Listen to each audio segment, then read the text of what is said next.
C'est quelqu'un qui est obsédé par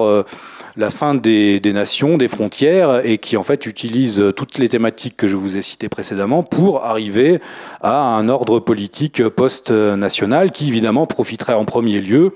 aux financiers qui n'auraient plus en face d'eux les limites que le fixent naturellement à leurs activités les États et surtout les identités politiques, religieuses, communautaire. Donc c'est un jeu très pervers où on instrumentalise des identités, par exemple justement l'identité afro-américaine,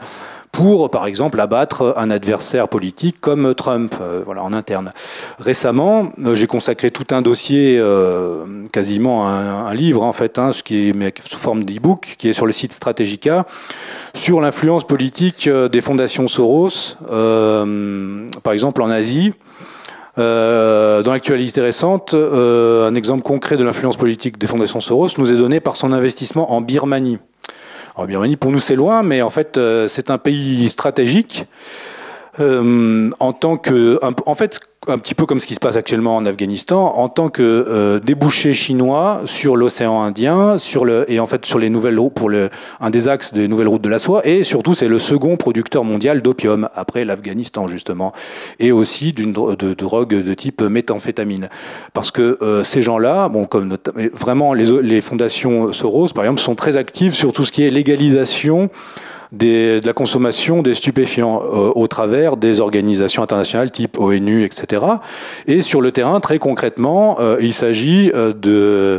finalement d'occuper les lieux de production de drogue et d'empêcher qu'ils tombent dans les mains de puissances rivales ou plutôt concurrentes, parce qu'il n'y a pas vraiment de puissance rivale dans ce système international, mais plutôt des concurrents, donc par exemple la Chine. Ce qui se passe en Afghanistan est un petit peu du même ressort. Par exemple, sur ce théâtre d'opération birman, le dernier budget de l'Open Society, publié en 2021, rappelait l'implication des réseaux Soros en Birmanie depuis les années 90. En 2020, ces subventions pour la Birmanie s'élevaient à 4,6 millions de dollars sur les 53 millions investis dans la région qu'elle désigne comme région Asie-Pacifique. Une somme qui est peut-être pas gigantesque par rapport à d'autres investissements de l'Open Society, mais une somme qui est suffisante pour effectuer une influence considérable sur la société civile d'un pays aussi pauvre que la Birmanie.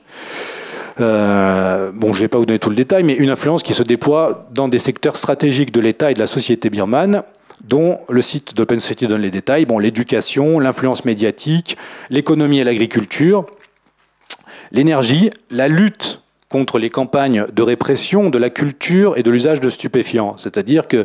quand l'État birman veut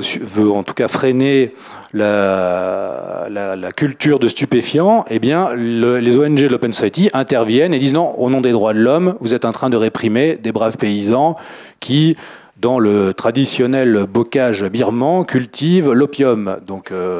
évidemment, voilà, donc on utilise les droits de l'homme pour à ces fins-là. Mais depuis le coup d'État de la junte militaire en février dernier, et tous les comptes bancaires de l'Open Society et des associations qui lui sont liées ont été bloqués. Donc maintenant, l'activisme sorosien est un peu embêté sur ce théâtre-là, théâtre qui est stratégique pour, on va dire, l'impérialisme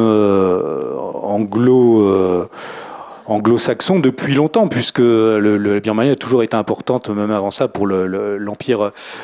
britannique, et même le célèbre George Orwell, qui a écrit 1900. Beaucoup de son expérience quand il était policier pour l'Empire en Birmanie. Et c'est la même méthodologie qui va être employée chez nous. Par exemple, quand vous avez la question des migrants, eh bien souvent toutes les associations, j'ai détaillé ça dans mon livre, mais les associations de type No Borders, en fait, sont financées massivement par l'Open Society. Mais encore une fois, pas forcément, mais par le biais d'autres qui vont en fait être des pouponnières qui elles vont envoyer sur le terrain des gens, les gens qu'on peut voir nous dans les actions pro-migrants, qui eux-mêmes souvent ne sont pas au courant de ces choses-là. Mais imaginez-vous, si certains d'entre vous sont des militants politiques, vous savez combien c'est compliqué avec sans moyens et tout, ben, imaginez si derrière vous, vous aviez une machine quasiment, on va dire, comme un État derrière vous qui vous aide et qui vous permet en plus de vous présenter comme des super rebelles et des super dissidents, alors qu'en fait derrière vous avez de l'argent qui coule à flot pour ce genre d'activité.